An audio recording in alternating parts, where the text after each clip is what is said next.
وأعدوا لهم ما استطعتم من قوة ومن رباط الخيل ترهبون به عدو الله وعدوكم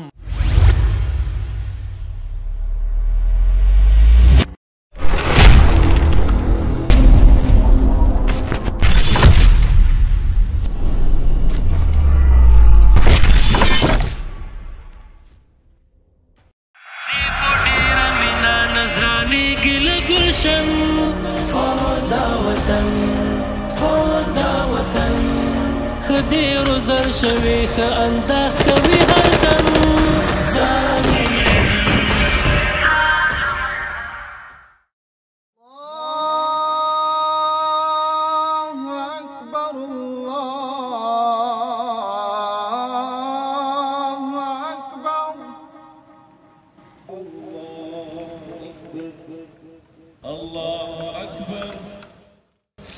اردوی اسلامی ملی افغانستان دستر گوتور زمون هیواد افغانستان د اسلام پالو ظلمو کور از روحیه و انگیزه دینی و اسلامی برخوردار می باشد.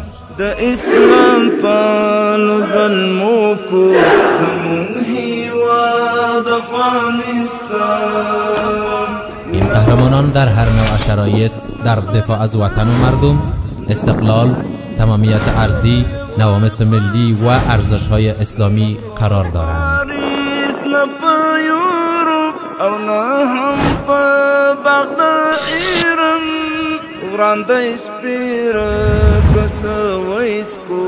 منصوبین اردوی اسلامی ملی با کسب آموزش‌های مسلکی در حال رشد و انکشاف و مسلکی شدن نسبت به گذشته گام برمی‌دارند.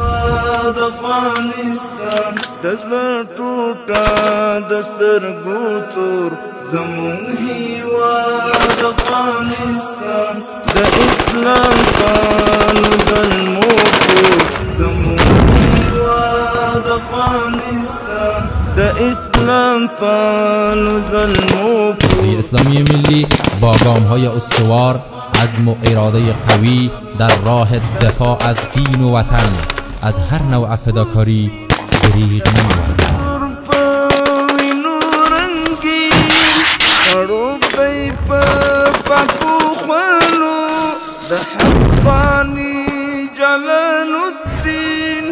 زکات آزاد او سمسور زمون هیواد افغانستان. زکات آزاد او سمسور زمون هیواد افغانستان. دزبر ټوټه دسترګو. مراکز تعلیمی و تربیوی اردوی اسلامی ملی با تلاش‌های پیهمشان در بلند بردن ظرفیت‌های محاربوی و تاکتیکی دستاوردهای خوب داشته‌اند. د اسلام پالو ظلمو کور زمون هیواد افغانستان. زمون تهیلو پاک محراب بی انتخاب د زور وزر یا غیتا کل خونی دواب دخبل غرور.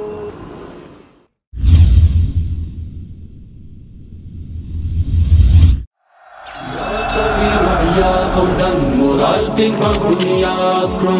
حی علی الاعداد، حی علی الاعداد، حی علی الاعداد کرو. ځان بکروی او معنوی لحاظ آباد کرو. کار د الجهاد وار د الرباط بلی با ارشاد کرو. او دن مورال دین بنیاد کرو. حي على الإعداد، حي على الإعداد، حي على الإعداد. صندوق الوحيد ومعنوي لهاز أواكو. أرض الجهاد وارض الرباط والإرشادكو. دوبوتي قوة وبري من ديوار جواكوي.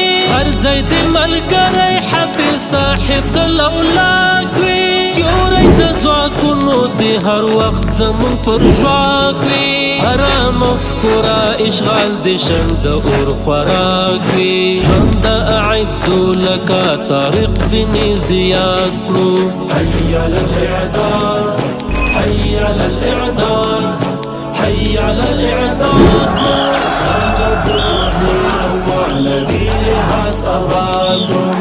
وارد الجهاد وارد الرباط وليب إرشاد مستحوصلة لارو أو هود متابرين شتا وفتح منبن كي يوم الرب العالمين شتا لوكي زمزمي دلائل أزركي ياسين شتا رتيب خيمة زلفكانو تبونا قلين شتا وسپوزان بس يا بلا هر أرخدا هواد برو حي على الإعداد حي على الإعداد حي على الإعداد